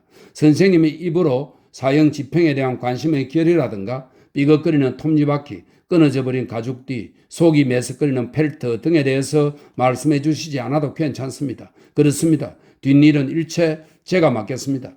저의 웅변의 힘으로 그자가 그 자리에 차마 앉아있지 못해서 회의장을 뛰쳐나가버리지만 않는다면 꼭 그자가 무릎을 꿇게 하겠습니다. 전임 사령관이여 당신 앞에 고개를 숙입니다. 하고 고백하지 않고는 못 베기게 만들어 보이겠습니다. 이것이 제 보관입니다. 이 보관의 실행에 힘을 빌려 주시겠죠? 아니 물론 선생님에게는 그럴 의사가 있으신 거죠. 그렇지. 의사랄 정도가 아니라 의무죠. 말을 끝내자 장교는 탐험가의 양팔을 거머쥐고 거친 숨소리를 내며 얼굴을 쏘아보았다. 장교가 마지막 말을 울부짖듯이 했으므로 졸병이나 사형수조차도 의안이 벙벙해 있었다. 두 사람은 전혀 상황을 알아차리지 못했음에도 불구하고 훔쳐먹기를 그치고 입을 우물거리면서 탐험가 쪽으로 눈길을 돌려 그의 눈치를 살폈다. 탐험가로서는 해야 할 말을 이미 처음부터 작정하고 있었다. 그는 이제까지 인생의 경험을 폭넓게 쌓아온 덕분에 새삼스레 여기서 동요하지는 않았다. 워낙 공정한 인물이었던 그는 굽힐 줄을 몰랐다. 그럼에도 불구하고 그는 졸병과 사형수를 본 순간 잠깐 망설였다. 그러나 결국은 그로서는 당연한 일이긴 하지만 거절하겠습니다 하고 말했다. 장교는 눈을 계속 끔뻑거리면서도 탐험가에서 눈을 떼지 않았다. 설명을 원하십니까? 탐험가가 물었다. 장교는 잠자코 고개를 끄덕였다. 나는 그러한 방식에 반대입니다. 하고 탐험가가 덧붙여 말했다. 나는 당신이 방금 틀어놓은 통사정을 듣기 전부터 물론 나는 당신의 그와 같은 신뢰를 어떠한 일이 있더라도 악용은 하지 않겠습니다만 듣기 전부터 나로서는 이러한 방식에 대해 간섭을 해도 괜찮은지 또 간섭을 한다 하더라도 성공할 가망성이 다소라도 있는지에 대해서 이미 심사숙고하였습니다. 간섭을 하는 경우 맨 먼저 누구를 상대해야 할 것인지는 나로서도 분명히 압니다. 물론 사령관입니다. 당신의 설명 덕분에 그 점은 내게 더욱 분명하게 인식되었습니다. 그렇다고 해서 그것으로 내 결심이 굳혀진 것은 아닙니다. 그렇기는커녕 당신의 그 외골수로 파고드는 신념에는 나도 결심까지 흔들리지는 않습니다만 깊은 감동을 느끼고 있습니다. 장교는 잠자코 기계를 향해 다가가 노쇠 막대 하나를 쥐더니 조정에 소홀한 점이 있나 없나를 살피듯이 뒤로 약간 몸을 젖혀 제도기를 올려다 보았다. 졸병과 사형수는 이제 서로 친해진 듯 했다. 사형수는 단단히 결박되어 몸이 매우 부자유스러웠음에도 불구하고 졸병에게 눈짓으로 신호를 보내고, 졸병은 사형수 쪽으로 엎드려 무언가 속닥거린 후 고개를 끄덕여 보였다. 탐험가는 장교의 뒤를 쫓아다니며 말했다. 당신은 내가 무엇을 하려고 생각하고 있는지 아직 모르는 모양이요. 나는 이러한 방식에 대한 내 견해를 사령관에게 전하기는 하겠지만 결코 회의 같은 데선 말하지 않겠습니다. 직접 대놓고 전하겠습니다. 그리고 또 어떤 회의건 거기에 초대될 때까지 기다릴 만큼 나는 너것이 이곳에 묵고 있을 수가 없습니다. 벌써 내일 아침 일찍이 여기를 떠나 있던가 적어도 배를 탈 예정입니다. 장교는 이미 듣고 있는 것 같이 보이지 않았다. 그렇다면 저희 방식에 선생님도 납득을 못하셨단 말이군요. 장교는 혼잣말처럼 말하고 마치 노인이 어린아이의 철없는 짓거리를 보고 속셈을 숨겨두고도 빙그레 웃는 것처럼 미소를 지어 보였다. 그렇다면 벌써 때가 왔습니다. 장교는 마침내 말을 하고 갑자기 밝은 눈초리로 탐험가를 응시했다. 그 눈초리에는 무언가 도와달라는 듯한 또는 재촉하는 듯한 기색이 있었다. 무얼 할 때라 말입니까? 탐험가는 불안해져서 물었다. 대답은 없었다. 니놈은 자유의 몸이다. 장교는 사형수를 향해 말했다. 사형수는 처음에는 그것을 믿지 않았다. 자, 자유의 몸이다 니놈은. 장교가 되풀이했다. 그때야 비로소 사형수의 얼굴에 생기가 떠올랐다. 그것은 정말일까? 금세 변할지도 모를 장교의 변덕에 불과한 것은 아닐까? 아니면 저 이국의 탐험가가 힘을 써서 자기를 위해 특사를 얻어내 준 것은 아닐까? 이게 어찌된 일일까? 하고 사형수의 얼굴은 묻고 있는 듯이 보였다. 그러나 그것도 오래가지는 않았다. 설사 어떻게 됐건 간에 용서를 받았다면 사형수는 진짜로 자유의 몸이 되고 싶다고 생각한 모양이었다. 사형수는 쓰레가 허용하는 한 몸을 뒤흔들기 시작했다. 가죽띠가 끊어지잖아. 장교는 소리를 질렀다. 꼼짝 말고 있어. 곧 풀어줄 테니까. 그리고 그는 졸병에게 눈짓을 하고 졸병과 함께 작업에 착수했다. 사형수는 아무 말도 하지 않고 다만 목소리를 죽이고 줄곧 혼자 웃으면서 번갈아 오른쪽의 장교와 왼쪽의 졸병 쪽으로 얼굴을 돌리고 있었다. 물론 탐험가 쪽으로 돌리는 것도 잊지 않았다. 끌어내라. 장교가 명령했다. 이 경우에 쓰레가 있는 만큼 상당히 주의를 하지 않으면 안 되었다. 사형수는 너무 서둘렀기 때문에 벌써 등에 몇 군데 긁힌 상처가 났다. 그때부터 장교는 벌써 사형수에 대해서 거의 신경을 쓰지 않고 있었다. 그는 저벅저벅 탐험가 곁으로 오더니 다시 조그만 가죽 지갑을 꺼내어 그 속을 이리저리 들추어 마침내 찾고 있던 종이 쪽지를 발견하고는 그것을 탐험가에게 보여주었다. 읽어보십시오. 장교가 말했다. 그러고는 같이 읽기 위해 탐험가 옆에 나란히 섰다. 그런데 그것마저 소용이 없자 장교는 절대로 종이 쪽지에는 손을 대게 할 수 없다는 듯 높직이 쳐들면서 새끼손가락으로 종이 쪽지 위를 짚어 나가기 시작했다. 그렇게 해서 탐험가의 해독을 도우려고 생각한 모양이었다. 탐험가는 하다못해 그 정도는 장교의 뜻을 들어주어야겠다고 마음먹고 여러 가지로 애를 써 보았지만 역시 헛일이었다. 그러자 장교는 거기에 씌워진 글씨의 자모를 한자 한자 더듬어갔다. 그러고 나서 그 자모들을 다시 한번 짜맞추어 읽었다. 정의를 지켜라 라고 쓰여 있습니다. 이렇게 장교는 말했다. 어떻습니까? 선생님께서도 읽어내지 못할 게 없지 않습니까? 탐험가는 종이 쪽지 위에 나직이 엎드리듯이 하여 들여다보았다. 그 바람에 장교는 손이 닿을까봐 겁을 먹고 종이 쪽지를 멀리 떼어놓았을 정도였다. 탐험가는 이제 새삼스럽게 특별한 말은 하지 않았으나 여전히 문자를 읽는 것은 불가능했다. 정의를 지켜라 라고 쓰여 있습니다. 장교가 거듭 말했다. 그럴지도 모르죠. 탐험가가 말했다. 필시 그렇게 쓰여 있겠죠. 그렇다면 됐습니다. 장교는 어느 정도 만족하여 그렇게 말하고는 종이 쪽지를 손에 든 채 사닥다리를 타고 올라갔다. 그리고 그 종이 쪽지를 매우 조심스럽게 제도기 속에 펴고는 톱니바퀴 장치의 배열 순서를 완전히 바꾸어치고 있는 것 같았다. 그렇게 되니 아주 작은 톱니바퀴까지도 문제가 될 것이 틀림없었다. 사뭇 힘이 드는 작업인 듯 싶었다. 때로는 장교의 머리가 몽땅 제도기 안으로 들어가 버릴 뻔한 때도 있었다. 그토록 면밀하게 그는 톱니바퀴 장치를 점검해야만 했던 것이다. 탐험가는 밑에서 장교의 그러한 작업을 끊임없이 눈으로 쫓고 있었다. 계속 눈부신 햇살을 받았기 때문에 눈은 따가웠고 목줄기는 뻣뻣해져 왔다. 졸뱅과 사형수는 이미 서로 일밖에는 신경을 쓸 여유가 없었다. 이미 구덩이 속에 버려졌던 사형수의 셔츠와 바지는 졸뱅이 총금의 끝으로 찍어서 주워 올렸다. 셔츠가 기분 나쁠 정도로 더러워졌으므로 사형수가 그것을 물통 속에 넣어 헹궜다. 그러고는 셔츠와 바지를 입었지만 사형수도 졸뱅도 저도 모르게 큰 소리로 웃음을 터뜨리지 않을 수 없었다. 모처럼 입은 옷이 등줄기 쪽에서 한 일자로 쭉 찢어져 있었기 때문이다. 사형수는 그때 싫든 좋든 졸병을 위로해 주지 않으면 안 되겠다고 생각한 모양이었다. 쭉 찢어진 옷을 몸에 걸친 채 졸병 앞에서 빙글빙글 원을 그리며 춤을 추기 시작했다. 졸병은 땅바닥 위에 웅크리고 앉아 웃으면서 무릎을 치고 있었다. 그러면서도 두 사람은 그 자리에 있는 높은 양반들을 의식해서 애써 자제하고 있었다. 장교는 위에서의 작업이 그제야 겨우 끝난 듯 미소를 지으면서 다시 전체를 세부에 이르기까지 쭉 훑어보고는 그때까지 열어놓았던 제도기의 뚜껑을 닫고 내려왔다.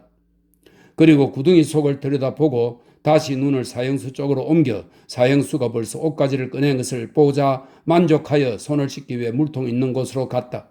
하지만 때는 이미 늦어 물이 기분 나쁠 정도로 더러워져 있음을 알아차렸다. 장교는 그렇게 된 이상 손을 씻을 수가 없었으므로 실망해서 축 처져 있더니 마침내 모래 속으로, 이런 때의 대용품으로는 성에 차지 않았지만 이제 그는 순응하는 돌입밖에 없었다. 그래서 모래 속으로 손을 쑤셔 박았다. 그러고는 벌떡 일어서서 군복 저고리의 단추를 끄르기 시작했다. 그때 칼라의 안쪽에 찔러 넣고 있었던 숙녀용 손수건이 2장 떨어져서 그의 손에 잡혔다. 니놈 손수건이다. 돌려준다. 그는 말하고 사형수를 향해 그것을 던졌다. 그리고 탐험가를 향해 설명하듯이 말했다. 부인네들의 이별의 선물입니다.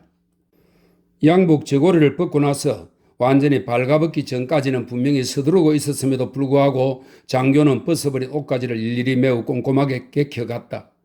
옷에 달려있는 은모를 각별히 손으로 쓰다듬어 잠을 재우기까지 했다. 그리고 저고리를 흔들어 술의 위치를 바로잡기까지 했다.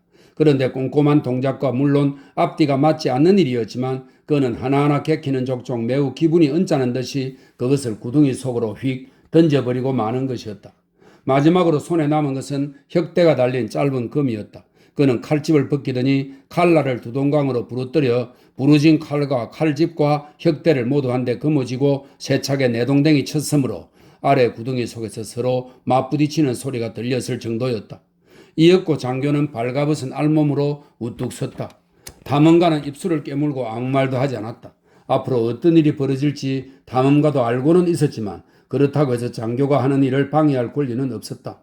장교가 집착하고 있는 재판 절차가 지금 당장 혹시 탐험가의 간섭을 받게 될지도 몰랐다. 탐험가의 입장으로는 간섭하는 것을 의무로 느끼고 있었기 때문이다. 관로석의 설명입니다.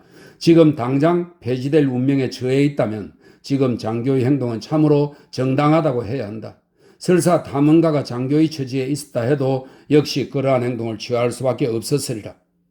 졸병이나 사형수는 처음에는 아무 영문을 모르고 있었다. 잠깐 돌아보지도 않았을 정도였다. 사형수는 손수건을 되돌려받고 무척 기뻐하고 있었다.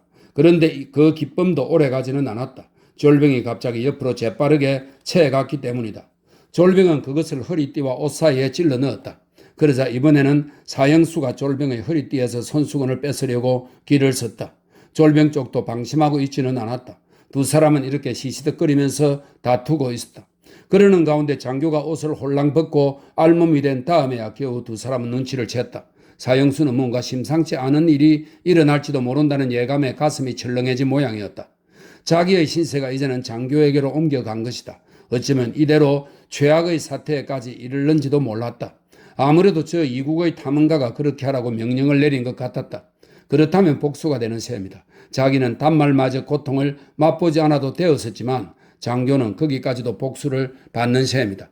그렇게 생각한 순간 사형수의 얼굴에는 온통 말없는 홍조가 떠올랐고 그것은 좀처럼 지워질 줄을 몰랐다.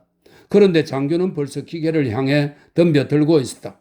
장교가 이 기계를 익숙하게 다룬다는 것은 전부터 똑똑히 알고 있었지만 이제 직접 눈으로 장교가 조종하는 솜씨라든가 그에 따른 기계의 순종을 본다면 그 누구도 깜짝 놀랄 일이었다. 장교가 단지 손을 갖다 댔을 뿐인데도 썰에는 상하로 움직였으며 그 동작을 몇 번 계속하자 썰에는 벌써 장교를 받아들이기에 딱 알맞은 위치에 이르러 있었다. 그리고 장교가 침대 가장자리에 손을 대기만 했는데도 벌써 침대는 미동을 시작하고 있었다.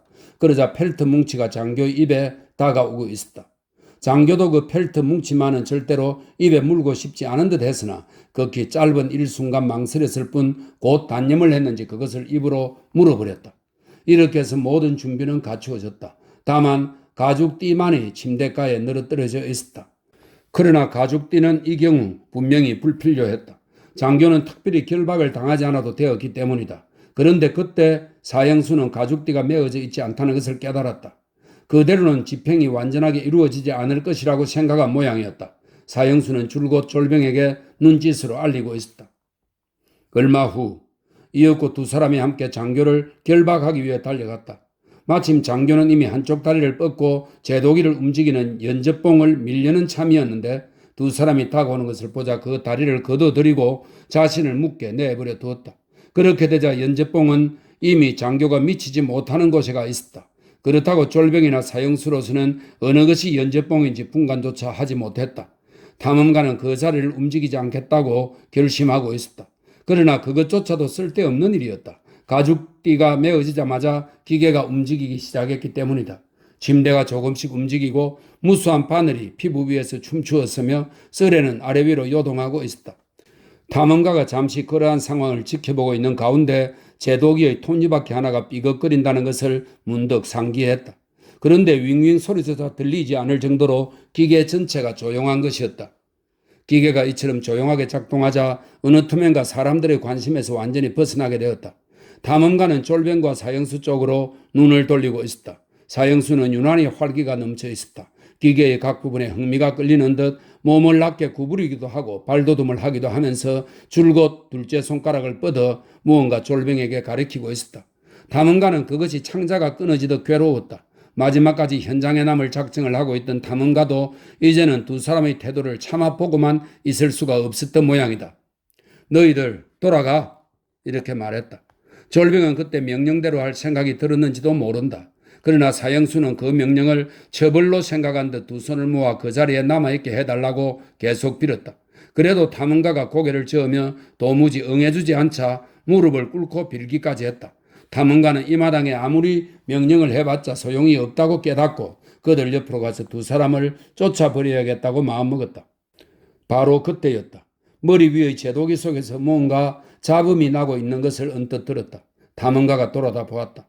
역시 전의 그 톱니바퀴 하나가 고장난 것일까? 그렇지는 않았다. 천천히 제도기의 뚜껑이 올려지더니 이윽고 쾅 하고 소리가 나며 완전히 열리고 말았다. 그와 동시에 어떤 톱니바퀴의 톱니가 보이고 그것이 차츰 밀고 올라오더니 얼마 안 가서 그 톱니바퀴가 모습을 온전히 드러냈다. 마치 어떤 어마어마한 힘이 제도기를 압착했기 때문에 제도기 속에 더 이상 그 톱니바퀴를 수용할 자리가 없어진 것 같았다. 톱니바퀴는 제도기의 가장자리까지 굴러가더니 눈 깜짝할 사이에 아래로 떨어져서 모래 위를 얼마 동안 세로로 굴러가다가 옆으로 쓰러지고 말았다. 그런데 그때 벌써 머리 위에서 다른 톱니바퀴가 고개를 쳐들고 올라오고 있었다. 이렇게 해서 차례차례 크고 작은 것, 심지어 눈으로 분간도 할 수 없을 정도로 조그만 것까지 계속 자꾸 나타나서는 같은 동작을 되풀이하는 것이었다. 이젠 저 톱니바퀴만 나오면 제독이 안은 이러나 저러나 텅 비겠거니, 아니 이제 이분이 마지막이겠거니 하고 마음을 졸이며 보고 있노라니 그때마다 다시 엄청난 톱니바퀴로 이어진 새로운 것이 나타나서 밀고 올라와 떨어지고 모래 위를 굴러가서 쓰러지곤 하는 것이었다. 이 사태를 보자 사형수는 이미 탐험가의 명령조차도 까맣게 잊고 있었다. 그는 무수한 톱니바퀴를 보고 미친 듯이 흥분하고 있었다.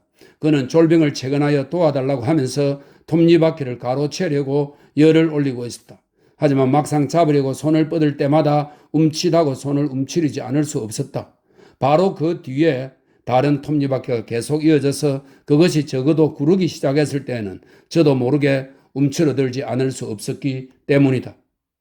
그에 반해 탐험가는 침착성을 잃고 있었다. 기계가 붕괴된 것은 분명하였다. 조금 전의 정상적 가동은 기만에 지나지 않았다. 탐험가는 더 이상 장교가 해야 할 일을 할 여유가 없게 된 이상 이제는 자신이 그 일을 도맡아야 할 것 같았다. 그러나 탐험가는 계속 떨어지고 있는 톱니바퀴에 온통 정신을 빼앗겨 기계의 다른 부분을 감시하는 일을 소홀히 하고 있었다.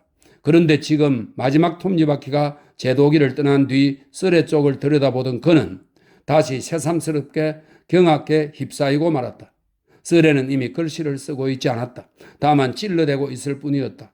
또 침대도 몸을 굴리기는커녕 미동을 계속하면서 바늘이 제대로 꽂히도록 몸을 떠받들고 있을 뿐이었다. 탐험가는 손을 써서 어떻게든 기계 전체를 멈춰야겠다고 생각했다. 지금 연출되고 있는 것은 장교가 받고자 마음먹었던 고문이 아니라 직접적인 살해였다. 탐험가는 즉시 손을 뻗쳤다. 그런데 벌써 그때는 썰애가 보통 때에는 12시간째야 하기로 되어 있는 것을 벼랑간 작동을 시작하여 몸을 들어올리면서 옆쪽으로 돌고 있었다. 피가 몇백 줄기나 줄줄 흐르고 있었다. 물은 섞이지 않았다. 물을 뿜어내는 모세관도 이번만은 그 역할을 다하지 못한 것이었다. 그런데 마지막 단계에 가서 기계는 가장 요긴한 기능을 상실했다. 몸이 긴 바늘에 찔린 채 빠지지 않아 피를 폭포수처럼 흘리면서 구덩이 위쪽에 걸린 채 아예 떨어지려고도 하지 않았다. 썰에는 본래의 위치로 되돌아가려 하고 있었지만 아직 그 짐을 떨어내지 못하고 있다는 걸 알아챘는지 여전히 구덩이 위쪽에서 엉거주춤하고 있었다. 이봐, 좀 거들어 하고 탐험가는 졸병과 사형수를 향해 소리치고 장교의 발을 잡았다. 탐험가는 장교의 발을 자신의 몸으로 꽉 누를 작정이었다. 두 사람을 반대쪽으로 돌아가게 하여 장교의 머리를 잡도록 한다면 장교의 몸을 서서히 바늘에서 떼어낼 수 있을 것이었다. 그런데 두 사람은 가까이 설 결심을 하지 못하고 있었다. 사형수는 아예 등을 돌렸다. 탐험가는 하는 수 없이 두 사람이 있는 데까지 걸음을 옮겨 억지로 두 사람을 장교의 머리 쪽으로 몰아세우고 오지 않으면 안 되었다. 그때 탐험가는 본의 아니게 장교의 얼굴을 보고 말았다. 살아있을 때 그대로의 얼굴이었다. 장교가 그토록 다짐했던 구제의 징후는 어디에서도 발견할 수 없었다. 이제까지 다른 사람들이 모두 이 기계에 누워 발견해 온 것을 장교는 끝내 발견해내지 못하고 있었다. 입술은 꼭 다물려 있었고 눈은 뜬 채 아직도 생기가 감돌고 있었다. 눈초리는 평안했고 깊은 확신에 넘쳐 있었다. 그리고 이마엔 커다란 철제 끌의 끝이 뾰족하게 내밀고 있었다. 탐험가가 졸병과 사형수를 거느리고 간신히 유형지의 시가지에 접어들었을 때 졸병이 그 중의 한 집을 가리키며 말했다. 저게 찻집입니다. 그것은 건물의 1층에 있었고 깊숙하고 천장이 낮았으며 주위의 벽들은 천장과 마찬가지로 그을려서 마치 동굴과도 같은 방이었다. 다만 그 방의 거리에 면한 부분이 이쪽 끝에서 저쪽 끝까지 자유로이 드나들 수 있도록 탁 트여 있을 뿐이었다. 찻집이란 이름뿐 그 건물도 사령부의 웅장한 건물을 제외하곤 모두 몹시 낡아빠진 유형지의 다른 집들과 거의 다른 데가 없었지만 그래도 탐험가에게는 역사적인 기념물과도 같은 감명을 안겨주었다. 그는 지난날의 권력과 세도에 감명을 받았던 것이다. 그는 저벅저벅 가까이 다가갔다. 그리고 두 사람의 동행인과 함께 가게 앞에 길 위에 늘어놓인 빈 테이블 사이를 빠져서 안쪽으로 흘려나오는 싸늘하고 곰팡이 나는 공기를 들이마셨다. 그 영감쟁이는 여기에 매장되어 있습니다. 졸병이 말했다. 묘지에다 장소를 고리려 했지만 목사가 완강히 버티는 바람에 어디에 묻어야 할지 고민하다가 결국 여기에 묻어버리고 말았습니다. 아마 장교도 이 일에 대해서는 한마디도 선생님께 말씀드리지 않았을 것입니다. 왜냐하면 장교가 제일 수치스럽게 여기고 있었던 일이니까요. 물론 장교도 야음을 틈타 두세 번 그 영감쟁이를 파옮기려고 했습니다만 그때마다 쫓겨나곤 했습니다. 그 무덤이 어딘가? 이렇게 졸병의 말을 진담으로 꼬집들을 수 없었던 탐험가가 물었다. 그 말을 듣기가 무섭게 졸병과 사형수는 둘 다 탐험가의 앞장을 서서 달려가기 시작했다. 그리고 손을 뻗쳐 무덤이 있는 곳으로 짐작되는 언저리를 가리키면서 탐험가를 막다른 벽 쪽으로 안내해 갔다. 그곳에 몇몇 테이블에 손님이 앉아 있었다. 모두 노무자인 듯 했다. 볼에서 턱에까지 온통 새까만 수염이 짧게 나이는 억센 사나이들이었다. 모두들 윗도리를 안 입고 셔츠는 갈갈이 찢겨져 보기에도 가난한 천민들처럼 보였다. 탐험가가 다가가자 두세 사람은 벌떡 일어나 벽에 몸을 찰싹 붙이면서 탐험가를 경계하는 눈초리로 쏘아보았다. 외국인이야. 탐험가의 주변에서 그런 속삭임이 들렸다. 무덤을 구경하겠다는 건가 봐. 노무자들이 테이블 하나를 옆으로 밀어붙이자 그 아래에 틀림없이 무덤이 있었다. 허술한 돌인데 테이블 밑에 넉넉히 가려질 만큼 키가 낮았다. 거기에 아주 작은 글씨로 묘비명이 새겨져 있었다. 탐험가는 무릎을 꿇고 읽을 수밖에 없었다. 노 사령관 여기에 잠들다. 이제 여기에 구태여 성명은 적지 않았지만 노 사령관을 신봉하는 사람들이 서로 모여 여기에 사령관을 위해 무덤을 파고 묘석을 안치하다. 이제 세월이 지나면 사령관이 다시 살아나 이 집에서 부하들을 거느리고 이 유형지를 탈환하리라는 예언이 있으니 믿고 기다릴지어다. 탐험가가 이것을 다 읽고 일어섰을 때 주위의 사나이들도 일어나서 탐험가를 에워싸면서 엷은 웃음을 짓고 있었다. 우리네도 함께 묘비명을 읽었지만 가소롭기 짝이 없는 문구로밖에는 생각되지 않는다. 어때? 당신도 우리네 의견에 찬성하지 않겠느냐고 말하고 싶은 듯한 엷은 웃음이었다. 탐험가는 일부러 거기에는 모른 채 하였고 잔돈을 몇 푼 사나이들에게 나누어 주고는 테이블이 본래대로 무덤 위에 다시 놓이기를 기다렸다가 찻집을 나와 항구로 향했다. 졸뱅과 사형수는 찻집에서 아는 사람에게 붙들려 있었지만 얼마 후 그들의 손길을 뿌리쳤음이 틀림없었다. 탐험가가 작은 배에 타기 위해 긴 계단의 중간쯤에 겨우 이르렀을 때에 벌써 두 사람은 탐험가의 뒤를 쫓아오고 있었다. 두 사람은 아무래도 막 떠나려는 순간에 가서 탐험가들을 꼭 함께 데려가 달라고 조를 셈이 모양이었다. 탐험가가 계단을 다 내려와 사공을 상대로 기승까지 건네달라고 교습을 하고 있는데 두 사람은 아무 말도 하지 않고 계단을 뛰어내려 오고 있었다. 소리를 내면 두 사람의 계획은 숲으로 돌아가기 때문이었다. 그런데 두 사람이 계단을 다 내려섰을 때에는 이미 탐험가가 작은 배에 올라탔고 사공이 배를 육지에서 떼어놓은 참이었다. 그래도 두 사람은 작은 배에 뛰어올라 탈 수 있을지도 모른다. 하지만 탐험가가 뱃바닥에서 마디 굵은 밧줄을 집어들어 두 사람을 위협하며 뛰어올라 타는 것을 막았다.